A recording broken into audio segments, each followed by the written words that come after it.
kita berjumpa lagi di Sofina Talks, You Are Loved. Hari ini saya punya seorang bintang tamu yang wow, filmnya banyak sekali. Amin. Saya mau jangan bunyi dulu kau, tunggu dulu. Saya mau bertanya kepadanya bagaimana sih caranya itu, karena kan ceritanya saya juga lagi comeback nih setelah sekian lama nggak bekerja. Nah, kayak mana itu caranya untuk masuk di semua film yang ada di Indonesia Raya ini? Mari kita sambut Benedictus Jananto Halomoan apa Halomoan. Halomoan bener ya? Siregar. Halo. Di situ loh Bataknya. Batak kali aku. Neng logatmu Jawa. Jawa, ya gimana lahirnya di Jogja, Mbak? Lahirnya asli Jogja. Jogja. Bapak Siregar. Bapak Siregar. Ini nggak cocok ya. Bapak Siregar. Bapak Siregar. Ibu Jawa. Oh, ibu yang Jawa. Ibu Boru Jawa. Boru Jawa. Iya. Oh, pejabat. Peranakan Jawa Batak. Kayak anak-anak kita Bapi. Oh, iya. Pejabat. Oke, lahir memang di Jogja. Jogja. Tapi kau tahu arti namamu Halomoan? Tahu. Apa? Anak kesayangan. Wih, gila bener. Emang iya? Kak Sobi nggak tahu? Nggak tahu apa? Itu artinya. Enggak, emang iya di rumah kau anak kesayangan? Nah, itu kau perlu di cross check dulu ke orang tua saya. Kayaknya sih belum tentu sih ya. Kerinduan sih sebenarnya. Oh, kerinduan ya? Halomoan. Iya kayaknya. Kayak aku dikasih taunya anak kesayangan gitu. Iya, Halomoan. kesukaan lah, kesukaan. Iya. Karena another word for lomo itu adalah lomom, suka-sukamu itu artinya gitu. Setauku. Oh, gitu. Kau Batak yang nggak bisa ngomong bahasa Batak ya? Iya, susah. Sedikit pun nggak bisa? Ada sih, tapi kata-kata yang itu biasanya. Yang jorok. Biasanya kan cowok kan gitu, Yeah. bapak kan suka bercanda, jadi sering kata-kata itu udah langsung masuk keluar. aja gitu. Cuman si babam gitu. Si babam, aduh nggak tahu. Dia mulutmu gitu, ada? Oh, nggak tahu. Nggak tahu. Dangadong hepeng tahu. Oh iya, Nggak punya dangadong uang. hepeng, iya. Martangiang tahu. Tahu. Mau lihat Mau lihat itu selamat ya? Terima kasih. Oh, terima matur kasih nuwun. mau lihat ya. Oh iya. Oh betul lah ini kalau kata orang Batak dale nih, dale kau. Apa? Aku juga nggak tahu sampai sekarang singkatannya apa ya. Tapi aku juga bertahu bahwa ada istilah orang-orang Batak nih untuk orang-orang berdarah Batak yang katanya nggak bisa atau bahasa Bataknya marpasir-pasir gitu kayak dasar kau nggak bisa, kau nggak tahu adat kau, dale kau gitu. Apa sih artinya dale itu gitu? Aku kesel deh dengarnya. Marpasir sering dengar sih. Iya kan? Tapi aku sendiri tuh pengen belajar gitu, tapi yang bisa belajar sendiri kayak nyari kamus bahasa Batak ada nggak sih gitu? Bahasa Batak Indonesia lah. Kayaknya kalau dicari mestinya ada sih. Ada ya? Ada sih. Tapi kayak nggak pernah ketemu gitu, nanya orang tuh nggak ada. Belum ya? Iya gitu. Teman-teman kalau ada ide ditulis ya di kolom komen ya. Siapa tahu ada, karena kami berdua ingin mencarinya. Bener. Atau kalau ada yang mau bikin kan? Kau mau buat? Nggak, orang-orang aku tuh nggak tahu bahasa Batak. Ya nggak, siapa tahu kan bikin. Dalam tim itu gitu. Aku mau tahu kata ini, suruh mereka cari gitu. Lucu juga loh. Iya. Pernah nggak bikin bahan stand upmu bahasa Batakmu yang marpasir-pasir ini? Aduh, susah. Nggak ya? Anak-anak agak lain tuh kan Batak semua. Ya. Mereka sering stand up, itu aja aku nggak pernah ikut. Dulu pernah ada stand up bukan bahasa Batak tapi anak-anak yang Batak, terus dari Medan aku nggak pernah ikut, terlalu Jawa mukanya. Mukamu sih nggak Jawa sih, kalau menurutku masa sih Jawa? Nggak terlalu Jawa kali loh. Katanya nggak ada Batak-Bataknya gitu mukanya. Nggak, logatnya dan nadamu halus ya. Itu sih soft spoken. Iya, nggak kayak orang Batak kan langsung bar gitu. Tapi emosinya masih ada Bataknya. Masa? Kalau di jalanan gitu masih. Kalau disalib ngamuk. Disalib nggak apa-apa, tapi kalau ada yang langgar gitu baru biasanya langsung memuncak. Oh, memuncak langsung keluar. Apa itu kalau kata orang Batak? Makuling mudarnya. Oh iya. Bunyi darahnya gitu. Makuling mudanya. Mudarna. Ya. Gitu. Kita 1 jam belajar bahasa Batak. Bahasa Batak aja, karena kau tadi bilang mau bahasa Batak. Cerita dong, kenapa sih dari Suci 4 terus orang tahu kau sebagai stand up comedian, sekarang kau adalah semacam Reza Hardian of this century. Maksudnya semua film ada kau gitu. Sebelum Reza Hardian, Lukman Sardi juga. Iya. Semua film ada. Sekarang Benedictivity ini si Benny Siregar. Aku sejujurnya ngalir aja, Kak. Enggak, bukannya karena kau ada itu aku coba casting, ada itu aku coba gitu enggak? Iya, coba. Sebenarnya pengalaman pertamaku film itu lumayan unik karena film pertamaku judulnya 5 Cowok Jagoan. Itu aku dapat kesempatan itu karena suka main werewolf. Kalau tahu game werewolf, itu dulu anak-anak stand up mainnya itu. Nah, karena semua anak stand up main itu, tiba-tiba anak stand up banyak yang main film, masuklah beberapa sutradara, produser ikutan main. Sampai di bulan puasa itu kita susah ketemu, kita bikin grup WhatsApp gitu untuk main itu. Nah, di situ ketemu sama Mas Anggi Umbara. Kita mainnya udah kayak teman gitu. Akhirnya ditawarin main film di situ. Itu pertama kali. Ditawarin karena temanya film itu juga werewolf. Enggak, bukan werewolf, tapi dia lagi bikin film, terus ini siapa nih, ada pemeran dulu jadi ojek zombie. Tukang ojek tapi jadi zombie. Iya gitu. 5 cowok jagoan. Kau termasuk yang 5 itu? Tentu saja tidak. Kau jadi apa di situ? Tadi ojek zombie tadi. Ojek zombie, oh iya benar-benar. Gitu. Karena 5 cowok jagoan kan pemeran utama. Kayak mana itu acting jadi ojek zombie? Jadi kayak deadpan gitu. Jadi ini tukang ojek nganterin makanan ke satu tempat itu, ternyata itu markas lab gitu untuk percobaan orang jadi lebih kuat, tapi ternyata malah efeknya jadi zombie. Jadi aku ketangkep dijadiin zombie gitu. Nah, sepanjang film itu harus dengan muka deadpan gitu, flat. Iya, yang zombie gitulah pokoknya. Tapi kan itu memang stylemu nih ya, stylenya dia ketika sedang melakukan stand up-nya, itu memang wajah deadpan. Deadpan bener. Deadpan bener ya, istilahnya deadpan. Alias apa tuh kalau bahasa Indonesianya ya? Paraprodoskian atau apa gitulah. Kalau itu mainan kata-kata pendek itu. Kalau deadpan apa ya?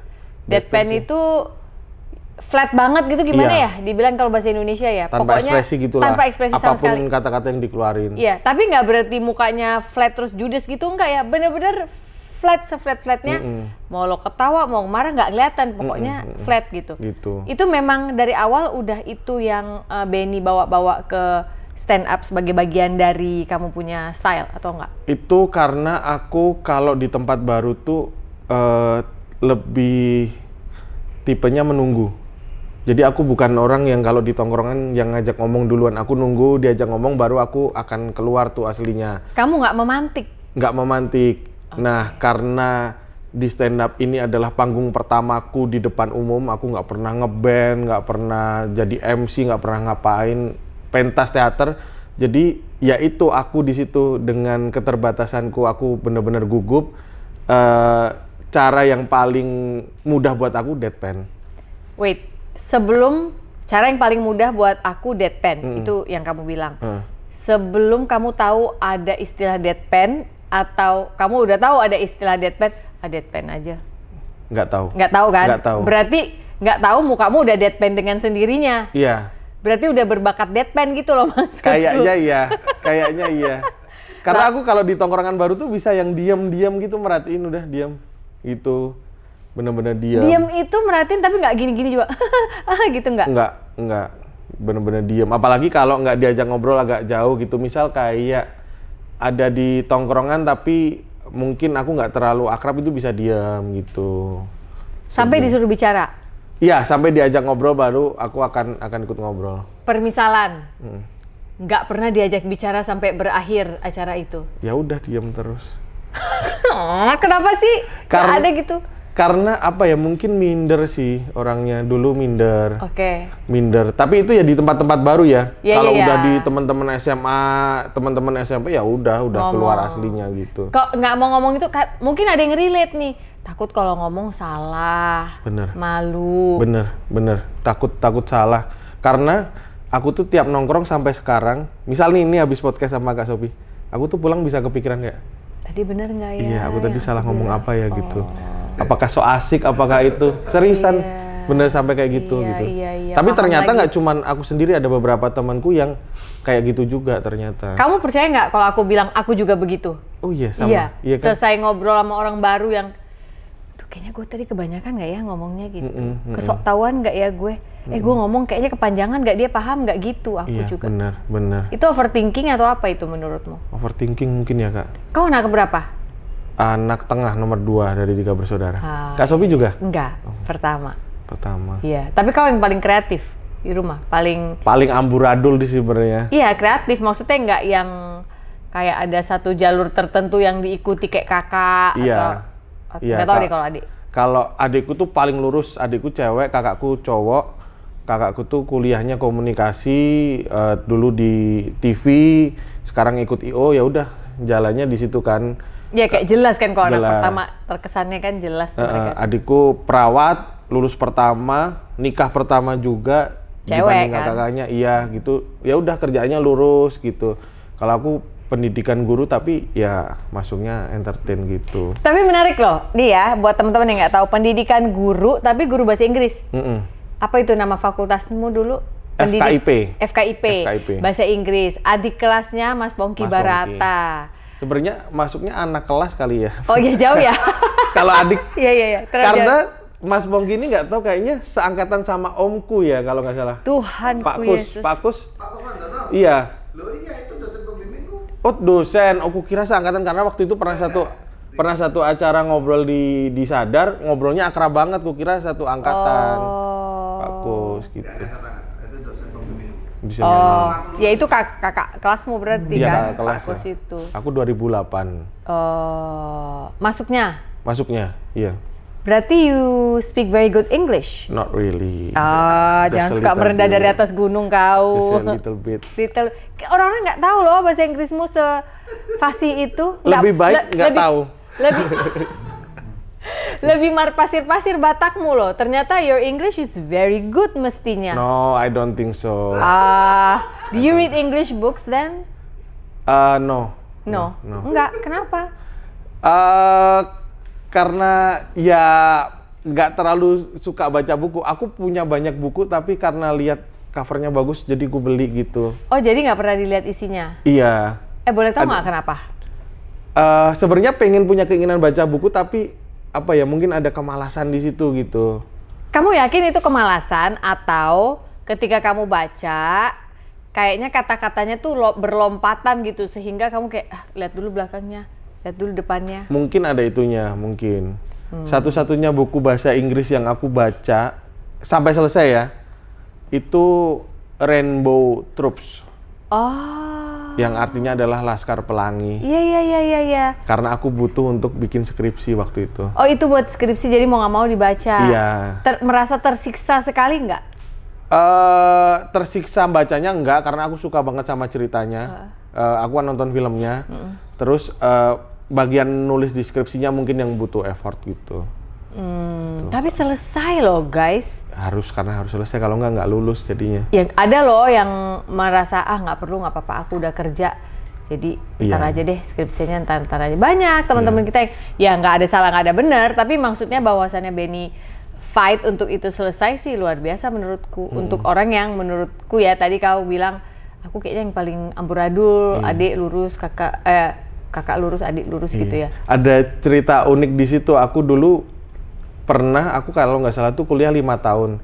Nah ketika aku selesai, aku lupa antara udah wisuda atau udah ujian skripsi selesai, aku tuh diajak sama dosen yang deket sama aku gitu, untuk ngasih, bukan speech sih, kayak sharing gitulah ke adik-adik angkatan gitu. Terus aku tanya, kan aku kuliahnya nggak sesuai jadwal gitulah. Walaupun IPK-nya aman lah gitu, tapi nggak yang termasuk pinter. Kenapa aku yang disuruh sharing? Ya karena yang kamu ini contoh yang buruk tapi lulus gitu. Itu nggak tahu mau good news apa bad news ya? Iya, tapi aku seneng gitu, karena jujur. Terus aku ngomong ke adik-adik, aku masih inget kenapa aku harus lulus, karena waktu itu aku kuliah dibayarin sama orang tuaku, sama ibuku sebenarnya karena single mother kan. Bapakku meninggal pas SMP, jadi walaupun guru waktu itu tuh gajinya nggak yang cukup banget untuk menguliahkan anak-anaknya, ada 3 itu. Nah alasanku untuk aku harus lulus adalah aku mungkin bisa ngembaliin duit ibuku, Mama. tapi aku nggak akan bisa ngembaliin usahanya. Usahanya untuk nyari duit tuh aku nggak akan bisa. Pernah bisa kau gantikan. Ganti, yang bisa menggantikan hanyalah ibuku membiayai aku untuk lulus. Gitu. Bener juga sih, nggak pernah bisa menggantikan, nggak cuma effortnya. Sekarang setelah aku menjadi ibu ya dan menyekolahkan anak-anak udah pada kuliah, yang satu malah udah selesai gitu ya skripsinya. Aku juga berpikir begitu, nggak cuma tidak bisa menggantikan effortnya. Tahu nggak yang paling nyes apa? Apa? Kau tidak bisa menggantikan, aku pengen nangis, cita-cita yang terpaksa harus dilepas oleh mama karena ada yang lebih penting yang harus dikerjakan. Banyak banget mimpi yang pasti berguguran di tengah gitu, demi ya udah nanti aja deh, ini dulu harus diberesin gitu. Kak Sophie berarti ada beberapa mimpi yang dilepas untuk itu? Iya. Dan setelah itu baru aku bisa relate ke mamaku gitu loh. Setelah udah umur segini, terus pas aku ajak ngobrol, mamaku itu adalah working mom, tahu nggak? Aku baru-baru ini tahu dia pernah dulu punya usaha. Aku tuh nggak pengen kerja kantoran sebenarnya, pengen punya usaha bakery di rumah gitu. Tapi? Ya gimana, nggak bisa karena anaknya 4. Karena terlalu beresiko. Karena kan bapak mama kerja, tapi kan bapakku dulu di kapal. Nah kalau misalnya something fails, kan yang ada di kantor yang gaji bulanan ini harus terus gitu loh. Iya. Aku ada satu, kalau buat aku sih nggak sedih sih, aku bangga sih ada, karena emang ibuku tuh orang tua tunggal, jadi kalau dari gaji itu dia nggak cukup. Jadi ibuku tuh sampai hutang ke sana kemari, bahkan hutangnya itu misal di sekolah ada hutang, di tetangga ada hutang gitu, tapi aku nggak akan pernah malu akan itu karena itu effort dia, dan hutang itu bukan sesuatu yang dosa gitu, melanggar norma, walaupun banyak orang yang nggak suka kalau lihat kok hutang terus, tapi kan hutang itu untuk anaknya gitu, bukan untuk hal yang lain. Jadi tiap keingat itu tuh aku selalu bangga, dan itu juga salah satu alasan kenapa aku harus lulus, walaupun ibuku membiarkan kamu setelah lulus terserah, yang penting kamu menekuni pekerjaan yang kamu pilih nanti gitu. Wow, hebat ya ibumu ya. Terus sekarang setelah jadi Benny yang begini, mama bilang apa? Ada nggak pernah ada komentar apa gitu? Sebenarnya awal-awal karena jalannya nggak mulus, lumayan, kamu nggak pengen jadi PNS aja, nggak pengen jadi guru gitu, karena memang akunya pribadi awal-awal nggak menemukan dari sisi ekonomi, nggak mencapai itu, target itu gitu loh. Jadi ibu kayak sebenarnya lebih ke kasihan, karena nanti gimana, kamu anak cowok kan, di Indonesia kan anak cowok harus jadi tulang punggung gitu kan budayanya gitu. Terus ya udah aku coba jadi guru, tapi pas daftar sampai interview aku nggak ngerasa kayaknya ini bukan tempat yang tepat deh buat aku gitu. Jadi sampai di wawancara itu aku nggak ikut, aku cuma ikut ujiannya, terus pas dipanggil wawancara aku nggak datang. Oke, jadi berarti dari kecil itu pengen jadi apa? Awal banget itu sebenarnya pengen jadi Romo pastor. Romo? Iya. Serius? Iya. Karena apa? Kalau kecil mungkin karena lihat sering ke gereja, terus lihat dia didengerin banyak orang mungkin ya. Di mimbar gitu kan, iya. itu. Dia didengar orang banyak, yang dia ucapkan berguna. Oke, terus? Dan kayak dulu tuh di tempat aku gerejanya, romonya itu humoris, lucu. Jadi aku suka, kayaknya aku bisa nih jadi orang yang seperti ini gitu. Tapi berubah ketika remaja ada kegiatan ke seminari tempat sekolahnya Romo. Ternyata kayak kalau di Islam mungkin pesantren gitu, dan aku kayaknya nggak bisa deh tinggal di tempat seperti itu. Yang contained ya? Contained, tempat tidurnya bareng-bareng, semuanya kayak asrama gitu. Nah itu aku nggak bisa kayaknya. Di situ baru. Maksudnya karena tempatnya konten dalam kata lain mungkin terbatas, atau harus hidup komunal dengan orang dalam space yang terbatas, yang mana nih? Dua-duanya. Kamu nggak suka tuh keadaan begitu? Kayak nonton TV aja nggak bisa selain weekend. Hah? Oh mereka? Oh peraturannya kebanyakan ya? Seketat itu di seminari gitu. Nah kita ada waktu remaja tuh diajak tinggal 2 hari di situ untuk merasakan gimana rasanya untuk menjadi Romo gitu. Nggak bisa? Nggak bisa. Gagal nih. Nggak turun dulu ke frater gitu nggak? Sama ya pendidikannya gitu juga ya mereka? Abis frater baru jadi Romo. Iya benar sih, baru jadi Romo. Iya. Oke, terus habis itu berubah jadi apa? Dulu karena Om yang dosennya Mas Pongki tadi, Pak Kus tuh sering main ke rumah, terus bapakku juga guru bahasa Inggris, aku ngerasa kayak dosen keren kali ya gitu, pengen jadi dosen gitu, atau kalau turun-turun ya jadi guru. Tapi ternyata pendidikannya lumayan susah kan. Waktu aku kuliah tuh, jadi guru aja lumayan susah, apalagi jadi dosen mungkin harus S2 gitu. Jadi sempat pengen jadi dosen. Menarik ya. Bapakmu dosen bahasa Inggris? Guru bahasa Inggris? Tuh kan berarti di rumahmu bahasa Inggris itu is normal? Enggak juga sih. Masa ah? Lebih ke bahasa Indonesia kalau bapak. Iya tapi pasti ada bacaan-bacaan bahasa Inggris biasa dong di rumah mestinya.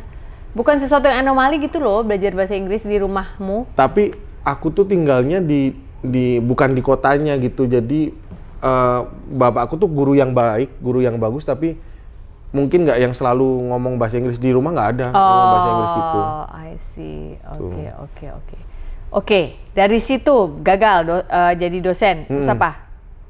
Karena suka komedi, bapak juga penonton acara lawak. Walaupun Batak, dia suka nonton Sri Mulat, apapun lah pokoknya lawak yang ada di TV, walaupun itu ada nuansa Jawanya dia nonton. Terus aku ngerasa, kayaknya bisa nih jadi pelawak. Dulu waktu SMA sempet ada sedikit gitu, selain jadi dosen pengen jadi pelawak. Jadi pelawak grup, dulu pengen grup, tapi nggak ada teman. Nggak ada temennya. Ada teman, terus ya akhirnya baru pas kuliah itu, ternyata ada stand up comedy yang kita bisa ngelawak sendiri baru lewat Tunggu, situ. itu kan setelah udah gede, tahu ada yang namanya stand up comedy, nggak harus bareng-bareng, bisa sendiri. Kita lempar sebuah kalimat, kita yang punchline, kita yang callback dan lain-lain gitu kan. Waktu belum ketemu stand up comedy, apa yang membuat Benny berpikir bahwa Benny itu bisa melucu? Terlebih karena di awal episode ini Benny bilang minder, takut kalau ngomong salah, kalau ketemu orang deadpan aja gitu. Apa yang membuat kamu berpikir itu? Sebenarnya aku tuh deadpan minder itu ketika enggak di lingkungan orang-orang yang aku kenal. Oke. Tapi kalau di SMA, di SMP, teman-teman SMA tongkronganku tuh aku bener-bener yang jadi badut gitu. Oh, kalau udah kenal kamu jadi badut? Walaupun tetap nerima bully ya. Terutama pergaulan anak cowok itu kan bulinya lumayan. Pasti ngatain ya teman-teman. Pasti ngatain, terutama yang emang kayak kelihatan jelek tuh pasti jadi sasaran kan. Anak-anak cowok ya. Nah, pertahanan hidup atau pertahananku di tongkrongan tuh humor. Komedi. Kau balas pakai humor? Iya, jadi aku ngerasa punya kemampuan ngelucu itu, jadi aku masih bisa stay di tongkrongan itu gitu. Tapi nggak pernah sakit hati kalau seingatmu? Pernah, tapi paling cuman awal-awal karena aku pun akhirnya juga akan membalas itu gitu. Aku kan biasanya dari sasaran, nah aku tuh akan nyari sasaran lain. Nah aku tuh sasarannya adalah karena kemampuan pendidikanku tuh bukan yang di bawah, tengah lah, tengah ke atas. Aku biasanya akan ngincer yang tengah ke bawah gitu. Jadi kayak ada rantai makanan ya, kamu cari yang ke bawahnya lagi gitu ya. Karena semacam MLM, cari lagi member baru gitu kan. Iya, kalau aku dari fisik kalah, apa nih yang aku serang nih dari orang. Tapi nyerangnya tuh bukan yang tapi dalam sisi komedi, masih ada komedinya gitu. Iya. Gitu. Terus tapi orang ketawa? Ketawa gitu. Oh, dari situlah kau tahu, wah ini kayaknya bisa nih gue jadi ini. Tapi apa nama profesinya gitu ya? Dulu kalau grup kan nggak punya maksudnya teman bercanda-bercanda, tapi kan nggak ada yang sepemikiran. Kita bikin grup lawak kan? Nggak ada ya benar. Jadi kalau bahasa Sundanya tuh bahasa Sunda slang ya, bodor lingkungan. Oh ya, bodor di tongkrongan. Iya, di tongkrongan lo aja, dibawa keluar dites belum tentu. Gitu. Berarti selama kuliah juga jadi orang yang lucu. Hai teman-teman, sudah punya buku Si Paling Overthinking belum? Tulisanku di sini memang buat yang punya bakat overthinking sih, atau justru buat yang sedang mendampingi orang yang hobi overthinking. Boleh juga. Buku ini berada di bawah series Hati yang Gembira Adalah Obat. Banyak cerita di sini, termasuk pemulihan hubungan daddy-daughter. Iya, antara aku dan bapakku. Sudah ada di Gramedia dan toko buku online di Toko Hijau dan Toko Orange. Selamat membaca ya. Jadi orang yang lucu. Bener. Karena kuliah lebih In English?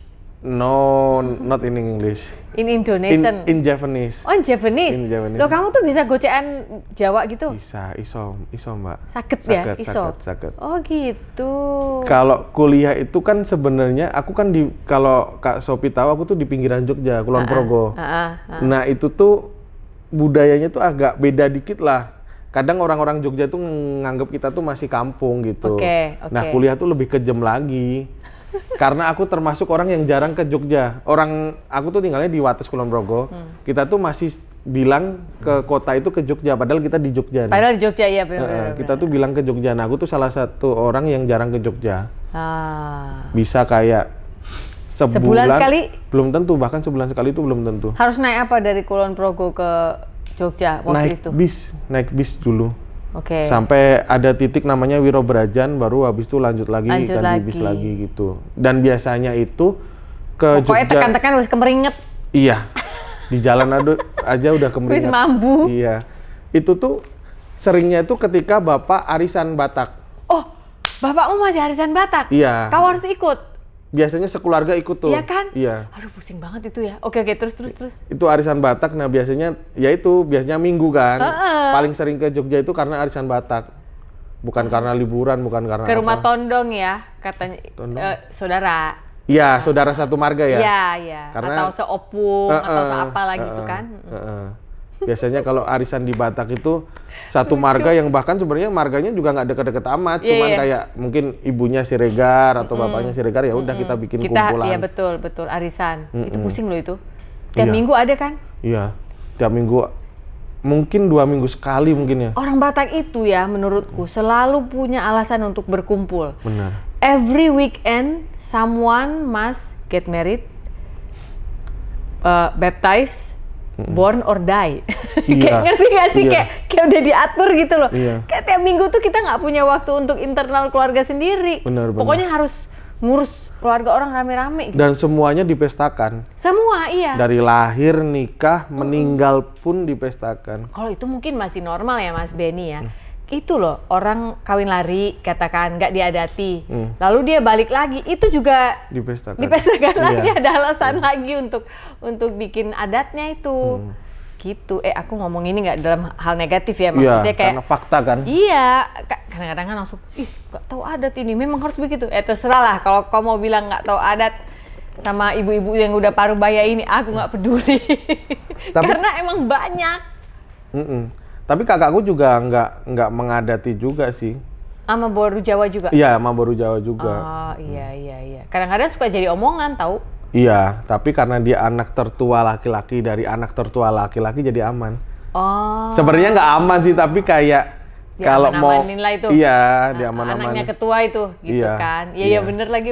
Aku juga gitu, anak pertama, cucu pertama dari sisi ibuku, terus menikah sama orang Jawa, no adat at all sampai hari ini. Dan bukannya membanggakan, tapi maksudku gini loh, waktu itu bagi kami aja buat bayar adat dan apanya kan mahal.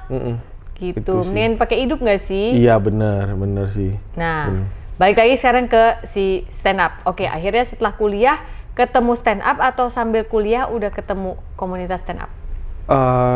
Sekitar tengah-tengah semester tengah-tengah pendidikan semester 6 gitu, semester 6 atau 7 itu baru kenal stand up sih. Di Jogja dulu ada komunitas. Dulu salah satu foundernya tuh namanya Mas Anang Batas tuh, Mas Pongki juga. Mas Anang, ya. Mas Anang, terus ada Om Imot. Jadi kita ada 2 acara selo-selo sama Freedom of Gambleh.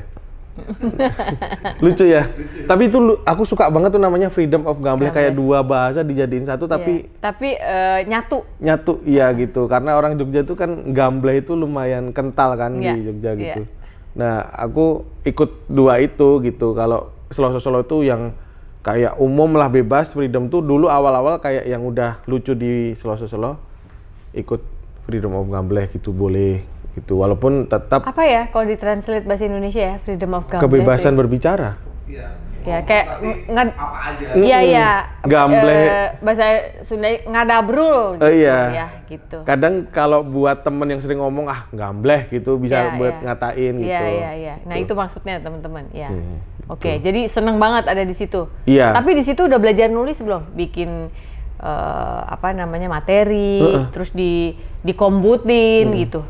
Dari awal udah nulis yang ada paling enggak jokes-jokes yang kita ingat tuh kita tulis bener-bener. Aku kalau nulis bener-bener detail gitu karena aku nggak punya mental penampil kan. Jadi semuanya harus detail, harus ku apalin apa yang aku ingat gitu, tapi masih belum tahu teknik yang benernya. Aku cuman kayak, oh dulu kayaknya pas SMA aku pernah bikin jokes ini deh gitu, tulis aja gitu. Tulis aja, terus dicoba teman-teman ketawa apa enggak gitu. Pertama kali masuk Suci apa Suca ya kamu ya? Suci dulu. Suci, oke. Pertama kali masuk Suci kan berarti kan di depan orang yang nggak kamu kenal sama sekali. Yang kita tahu bahwa begitu nggak kenal langsung Benny akan deadpan. Nah, ketika masuk dengan deadpan itu dan berhasil dan orang ketawa, dari situkah kamu menjadikan itu your personal style, signature? Sebenarnya dari open mic di Jogja. Udah begitu? Karena ketika tampil pertama langsung lucu. Oke. Langsung lucu karena mungkin itu aku satu-satunya waktu itu di Jogja yang punya style kayak gitu.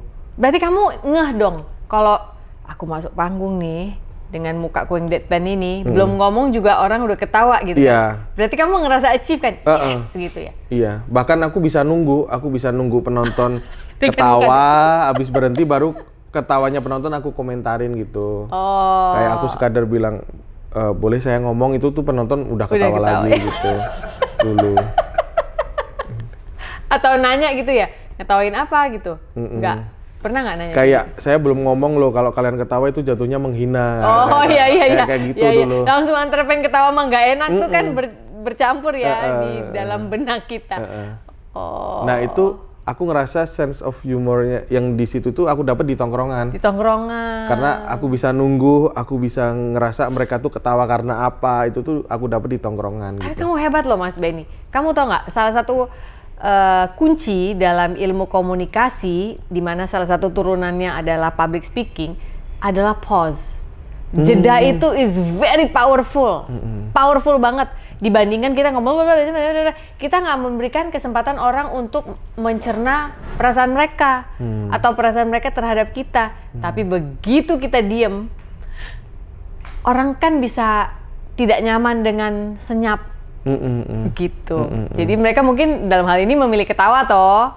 Tapi habis itu begitu kamu ngomong, saya ini belum ngomong loh. Kok udah pada mereka ketawa lagi tuh karena perasaan gak enak sebenarnya, tapi juga karena lucu. Jadi actually what you're doing is very powerful menurutku loh.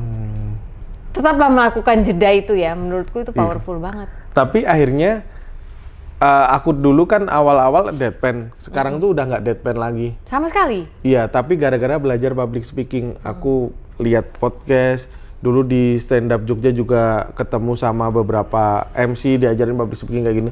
Awal-awal tuh aku lumayan nggak percaya gitu, ya udah styleku gini, deadpan ngapain aku harus yang belajar public speaking gitu.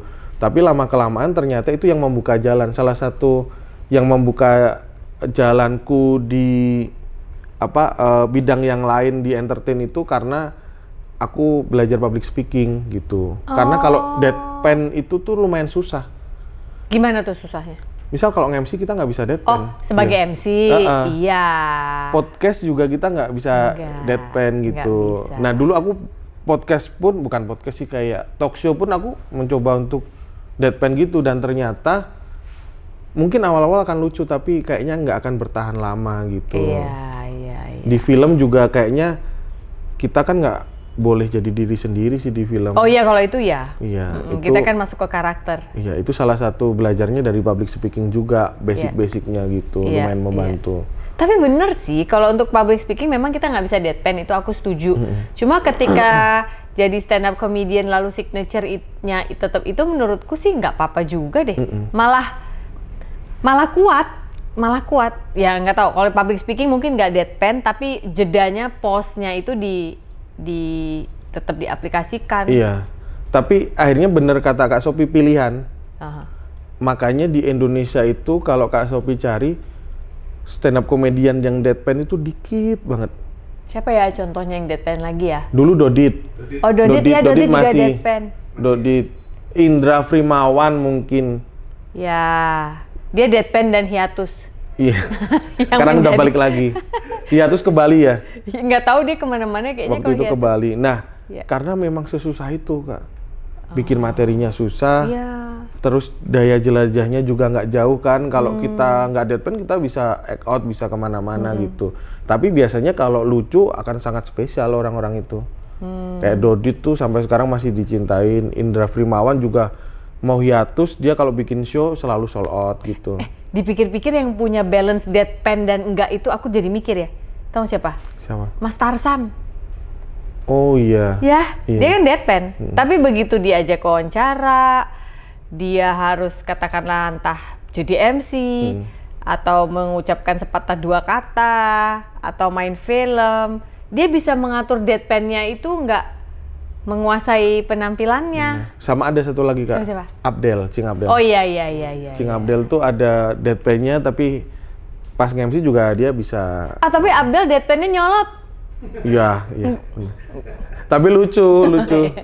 Itu salah satu Tapi dia panutanku, lucu. iya. Iya, lucu. Cing Abdel. Itu juga, itu mah temanku udah lama banget, itu luar biasa tuh Abdel tuh, perjuangan hidupnya sampai jadi seperti sekarang. Iya, kemarin habis ketemu satu project film kemarin banget tuh. Sama dia. Iya. Jadi udah berapa lah filmmu sampai hari ini? 251? Amin. Tapi aku nggak pernah ngitung Kak. Bukan karena banyak ya, tapi karena emang aku tuh nggak ngitung aja gitu. Gini. Apa yang membuat Benny terima atau tidak terima sebuah film? Kalau dulu semua aku terima. Kalau sekarang aku ngerasa kayak cerita yang bagus, yang aku ngerasa kayak ini ceritanya masih bisa bikin aku seneng gitu loh. Ketika aku baca aku seneng aja, itu udah Oke deh gitu. Iya, oke deh gitu. Karena sekarang tuh film memang banyak Kak, tapi nggak semua cerita itu dibikin dengan mungkin serius mungkin ya, gitu. Karena memang pasarnya lagi gede. Iya. Jadi kayak ketika bikin film komedi, terutama komedi asal lucu aja gitu, udah ada skrip, padahal mungkin di ini kok ini kayak nggak masuk akal ya, kenapa di sini kayak gini ya gitu. Itu tuh sering nemuin ditawarin. Benar. Kayak gitu. Benar. Gitu. Oke, jadi kalau sekarang dalam sebulan bisa berapa film? Kalau sebulan bahkan 2 bulan tuh harusnya sekali Kak, karena Iya ada sih. persiapannya. Ya, keluar dari karakter dulu, ya kan itu juga kayak gitu. Cuman kadang ada beberapa yang kayak aku udah kenal gitu, Ben main dong. Aku misal lagi main film ini terus Ben main Minta dong tolong. 2 scene gitu di situ. Itu kalau diizinin sama yang satu proyeknya lagi, ya udah aku ambil kayak 2 scene di situ di sela-sela aku film ini gitu. Mana yang lebih Benny enjoy, film sama stand up comedian dan menjadi public speaker tadi? Karena kalau dilihat pola dari tadi pengen jadi Romo, pengen jadi dosen, itu kayaknya memang sebenarnya kamu senang berbicara di depan umum dan didengarkan. Jadi aku asumsikan public speaker.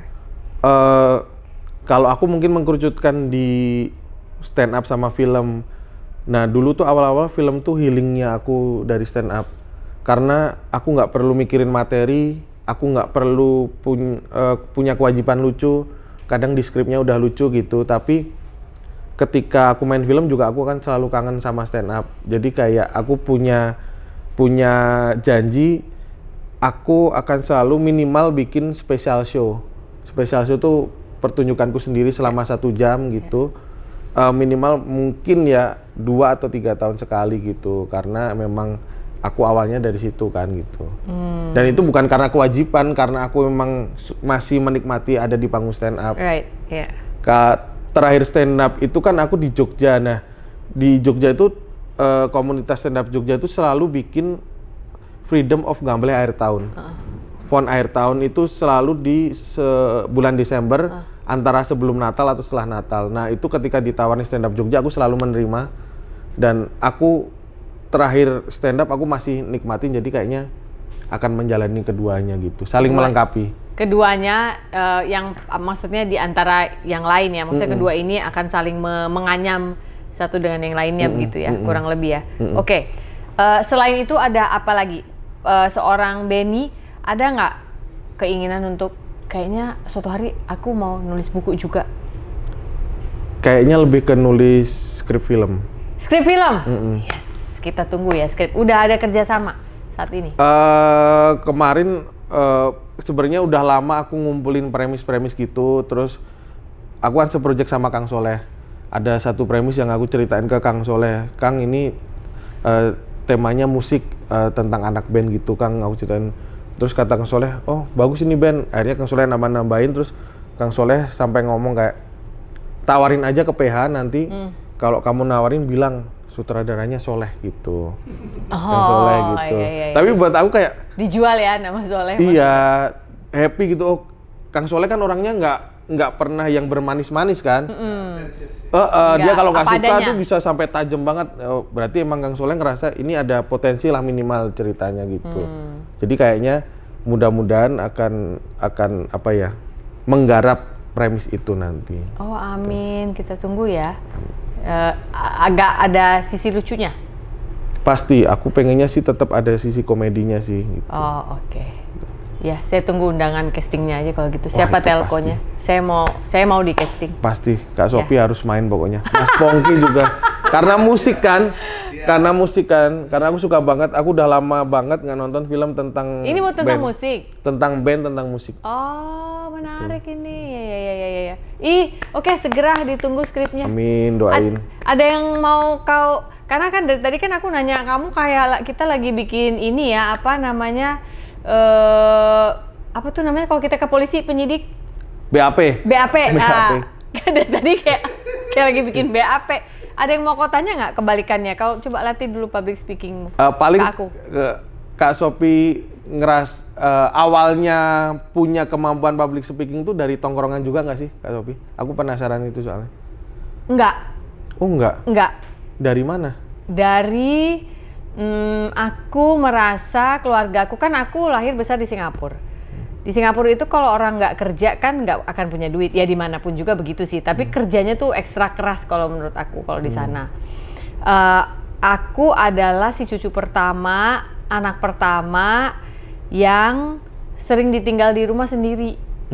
Ya paling mungkin dititipin tante satu, tapi tanteku juga bedanya cuma 14 tahun sama aku waktu itu. Jadi kayak temen gitu.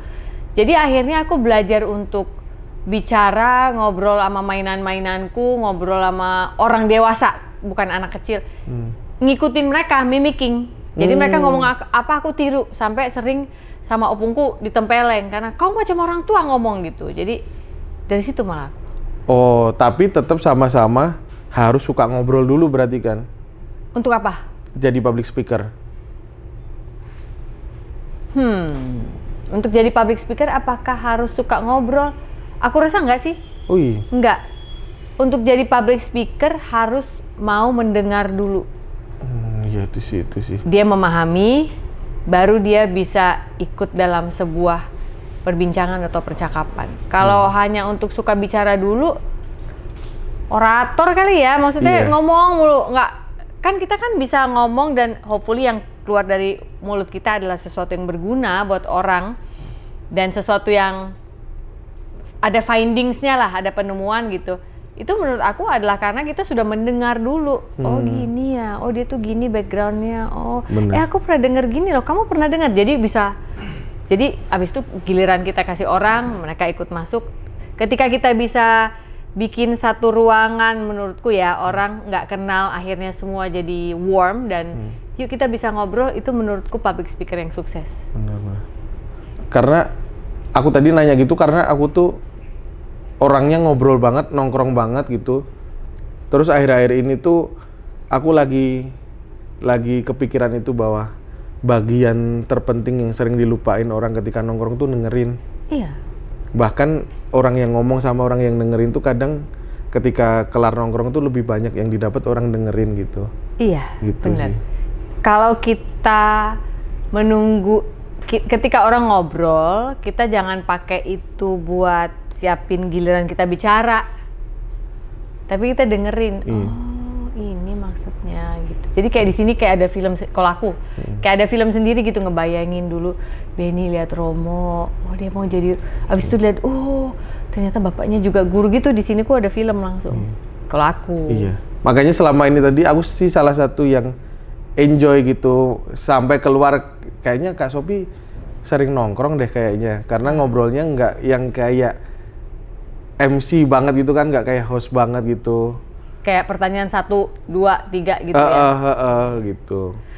Aku tuh nongkrong, kalau Benny tadi nanya nongkrong ya, konteks nongkrong itu aku baru waktu kuliah di Bandung. Aku nongkrong sama temen-temen, ada 3 sih komunitasku waktu itu. Satu DKSB-nya Hari Rusli, Depot Kreasi Seni Bandung, punyanya Mas Hari Rusli almarhum. Kedua adalah geng KSP Band. Jadi waktu itu ada tempat di Taman Sari namanya Cafe Halaman, sampai sekarang juga ada. Oh, aku sering lihat tuh, bagus tuh kafenya di pojokan itu kalau nggak salah. Iya. Itu dulu tempat nangkring semua musisi, semua apalah, backing vokal, penari, apa kita tuh di situ semua. Sama satu lagi adalah Project P. Senior-seniorku tuh Om Isur, Om I ya, Isur, Denny Chandra, nah itu semua my seniors gitu. Nah di situ tuh aku belajar melihat seperti apa ya orang itu kalau nongkrong. Karena kan aku si anak Singapura yang ketika masuk ke Indonesia gitu kayak gimana ya cara ngomongnya gitu. Kayak aku ngomong dong sama dia aja dulu kebalik loh Ben, nggak bisa. Jadi aku dengerin orang, oh gini, oh pantas lah dulu aku sering ditempeleng opungku karena emang I talk too much. Talk too much-nya itu karena apa? Karena merasa sendiri. Terlalu banyak orang dewasa di rumah itu gitu. Tapi zaman dulu, kalau zaman sekarang mah seneng lihat anak-anak ngomong ya. Iya. Bener juga ya, karena zaman sekarang anak malah susah ngomong ya. Malah ada speech therapy lah, apalah gitu ya. Iya. Tapi kalau punya 3 komunitas berarti nongkrong banget itu Kak. Aku aja nggak sampai segitunya. Nongkrong banget. Iya kan? Itu bagian dari healingku kayaknya. Karena aku merasa kalau nongkrong tuh aku punya temen. Gitu. Rata-rata temennya laki lagi waktu itu, mungkin agak tomboy juga sih. Gitu. Tapi ya senang. Jadi begitu masuk langsung bisa cair gitu karena udah belajar dari 3 jenis komunitas yang berbeda. Waktu SMA malah enggak, karena SMA aku terlalu strict. Tapi ini agak melebar dikit ya. Kalau nggak salah aku ngikutin podcastnya Kak Sophie itu, anak-anaknya Kak Sophie sama Mas Pongki homeschooling ya. Itu kan lumayan beda banget tuh. Kayaknya bapak ibunya nongkrong, tapi kenapa kepikiran anaknya homeschooling padahal sekolah itu salah satu tempat yang apa ya, awal mula nongkrong lah gitu. Oke Kak. Bagian ini orang nggak usah tahu gitu ya. Soalnya kan agak berbeda jauh dong, biasanya kalau bapak ibunya nongkrong banget, aku pengen anakku dari awal harus wajib nongkrong gitu. Iya. Nggak tahu jawabannya Pongki apa. Kalau aku jawabannya adalah justru karena aku terlalu banyak nongkrong. Lalu setelah aku dewasa aku lihat so many things could have gone wrong ketika dulu aku nongkrong kalau bukan karena perlindungan Tuhan. Banyak banget hal yang entah masuk isme tertentu, entah masuk orientasi yang aneh-aneh, itu sangat bisa dari tongkrongan.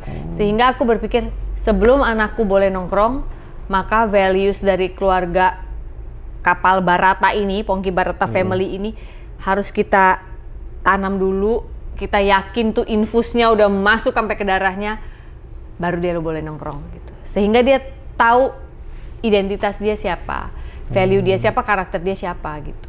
Oh iya sih, menarik ya. Karena kan aku nggak mengalami itu.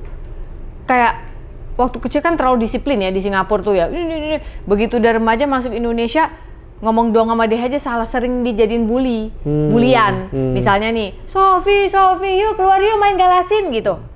Keluar nih gue. Yang lain kan kagak pakai sendal ya. Karena kan anak gang. Nah, gue keluar pakai sepatu sendal. Kan semacam cincalora pada zamannya gitu aku gitu. Jadi banyak kena bully, terus dia gitu nggak bisa kena air got. Misalnya kan anak-anak main masuk ke got nggak apa-apa. Aku besok langsung rash, langsung ruam. Jadi koreng, dikatain koreng selama 3 tahun berturut-turut di SMP. Itu kan bully yang gila gitu. Nah begitu kuliah kan lepas dari pengawasan orang tua, karena aku di Bandung waktu itu, kayak coba deh gimana sih caranya biar normal gitu. Sebenarnya pengen normal aja, pengen diterima ya nggak sih Ben? Iya. Kita kan cuma pengen diterima sebenarnya. Dari situ tuh mulai. Nah untungnya punya kakak-kakak mentor yang baik.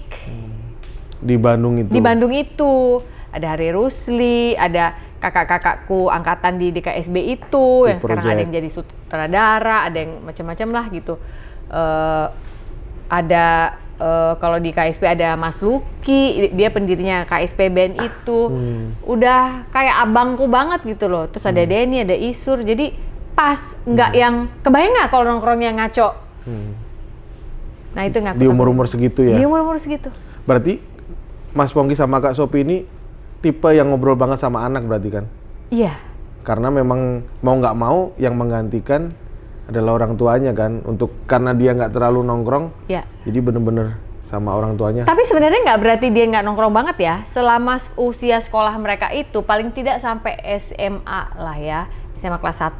Mulai SMA kelas 2, kelas 3 tuh udah boleh tuh dia mau keluar sama temennya nggak masalah.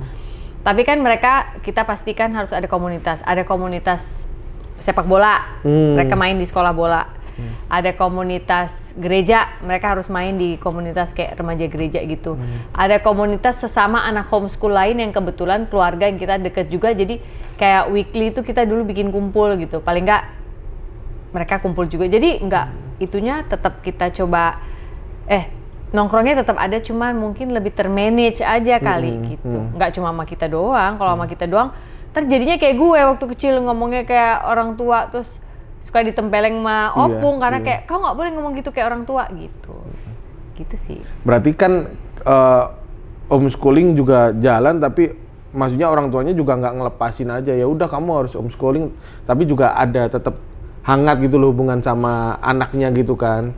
Nggak yang jauh, nggak yang kan kalau zaman dulu kan yang penting disiplinnya, tapi ngobrolnya kan nggak sehangat itu kan. Hangat sih hangat, tapi ya Ben perlu diketahui bahwa ada juga masa di mana anakku, apalagi yang pertama itu dia memusuhi aku selama setahun lebih loh. Karena menurut dia aku nih gara-gara kita pindah ke Bali, kita kayak mengasingkan diri untuk membentuk keluarga ini lebih solid lagi gitu. Dia nggak suka gitu. Sempet dia marah banget sama aku. Gitu. Walaupun tujuannya kan baik kan ya. Iya. Tapi belum nyampe. Iya, waktu kecil dia mana tahu. Tapi kan sebagai ibu kan hatiku setiap hari patah berkeping-keping kayak aduh nah gimana ya aku jelasinnya, jangan benci mama dong gitu. Terakhir Boleh, nih Kak. ya. Kenapa Bali, kenapa bukan Jogja? Oh, kalau itu Mas Pongki. Karena dia merasa bahwa Jogja is his home. Kapan aja bisa pulang. Kalau dia ke Jogja di usia pada saat itu kami masih cukup orang tua muda, dia merasa kayak orang kalah perang. Ya kita harus conquer daerah lain dong. Bisa nggak kita hidup di daerah lain mandiri sebagai keluarga, lebih ke sana. Oh, bukan karena Jogja ini rumah banget, jadi kayak aku udah tahu nih, aku akan tahu anakku nanti tumbuhnya kayak gimana. Ya udah di rumahku aja gitu, nggak malah gitu ya? Enggak. Dia kan juga pindah-pindah. Tahu kan nama Pongki singkatan apa? Ini Pontianak, Kalimantan. Iya bener. Kok kamu tahu sih? Tahu, aku nonton terus aku Kak. Iya itu, iya bener. Jikustik kan ini. Iya. Idola. Kamu suka ya sama Iya, Jikustik? parah Ya? gitu. Tapi kamu lebih suka sama Sheila pasti ya? Kayak kemasukan Kang Soleh ya. Tapi ada kemiripan itu. Salah satu podcaster yang aku suka nonton Kak Sophie, Kang Soleh, karena ya itu ngalir aja gitu. Jadi kayak kita ada di obrolan itu Kak, gitu. Kita ada di tengah-tengah itu gitu. Part of it ya? Iya. Semoga teman-teman yang nonton juga merasa bagian dari obrolan kita ya, walaupun kita terpisah oleh layar, tapi saya sih berharap teman-teman merasa lagi duduk di sini juga. Ini dimakan loh singkongnya, ini ada. kopinya, silakan. Ben, abis ini mau kemana lagi nih hari ini? Aku mau ke pameran temanku Yusril. Oh, dia bikin pameran foto ya? Iya. Ya. Pada saat ini sedang kami syuting, sedang ada pameran fotonya Mas Yusril sampai tanggal 7 Juli doang tapi. Kayaknya ya aku lupa, tapi kayaknya masih semingguan kayaknya. Oke. Kamu nggak ada pengen fotografi atau apa? Aku akhirnya beli kamera, tapi aku belum belajar lagi karena paling cuman ngambil asal dulu gitu, tapi nggak ikut kursus, nggak ikut apa gitu. Karena kayaknya menyenangkan kan ngambil momen gitu kan. Iya. Jadi kamu udah stay ya di Jakarta ya, nggak balik Jogja lagi? Udah 10 tahun mungkin. Ya, udah nggak akan. Jogja is no longer home base, tapi home, tapi bukan home base gitu ya? Sejujurnya kenapa aku tadi tanya itu ke Mas Pongki sama Kak Sophie, karena kalau bisa rezekinya Jakarta tapi tinggal di Jogja, aku akan pilih itu. Bisa, ada si Mas Roy, tahu Roy? Rio Febrian. Oh iya, sama istrinya ya, Mbak Sabria. Ya aku pengen. Itu rezeki Jakarta, tinggal di Jogja. Tapi kan beliau udah ini lagu-lagunya. Alon-alon tuh. Iya, pelan-pelan. Pasti nyampe nanti Amin. kesana. Doain ya. Iya, doain. Oke, kalau gitu kayaknya harus lebih sering diajak nongkrong dalam kehidupan nyata nih ya, Bapi ya. Tapi kita punya hadiah untuk bintang tamu kita. Nah ini coba ini pencet di sini. Sampai ngeset. Ini pencet sini. Oh, pencet sini ya? Ya pencet sini. Ya coba mana ini kok lama banget. Nah itu keluar. Ya silakan diambil. Wih, terima kasih. Ya bercandaan Gen X begini Mas Benny. Untuk memberi kesenangan pada produser nggak apa-apa ya. Ada legenda lo itu Kak. Legenda yang selama ini aku hormati. Ya semoga walaupun kamu nggak suka baca cuma lihat gambarnya aja, semoga yang ini kamu maulah baca ya. Amin. Kayaknya kan suka banget deh, hati yang gembira adalah obat. Wah ini udah. Si paling overthinking. Iya umur segini kan kayak lagi nyari apa gitu, ketenangan gitu kan. Iya. Oke, semoga sukses. Filmnya tambah banyak tapi selektif. Amin. Cita-citanya tercapai menjadi scriptwriter. Kita tunggu karyamu. Amin. Terus apa lagi ya? Kita ketemu di dunia nyata nongkrong asli aja lah. Kayaknya kamu lebih enak diajak ngobrol yang orang lain nggak usah tahu ya Ben ya. Kayaknya aja gitu, ya. kayaknya gitu. Oke, terima kasih Benny Siregar. Terima kasih teman-teman. Jangan lupa tonton karya-karyanya Mas Benny ini. Nggak cuma lewat film, tapi juga aksi-aksi stand up-nya. Bisa disimak juga di Instagramnya Benny Dictivity. Dan podcast ada nggak? Podcast ada tapi agak selang-seling sama Yusli sama Mukti, dua-duanya dari Jogja. Kita ya Allah apa? Yang di Jogja. Iya yang di Jogja. Aku lupa tapi bertiga itu karena lagi pada bersibuk kan, nanti bakal ada lagi bertiga. Jadi nanti dicari ya. Iya. Yang jelas hari ini bukan hari yang baik untuk menyerah, katakan itu. Setiap hari you are loved. Sampai jumpa.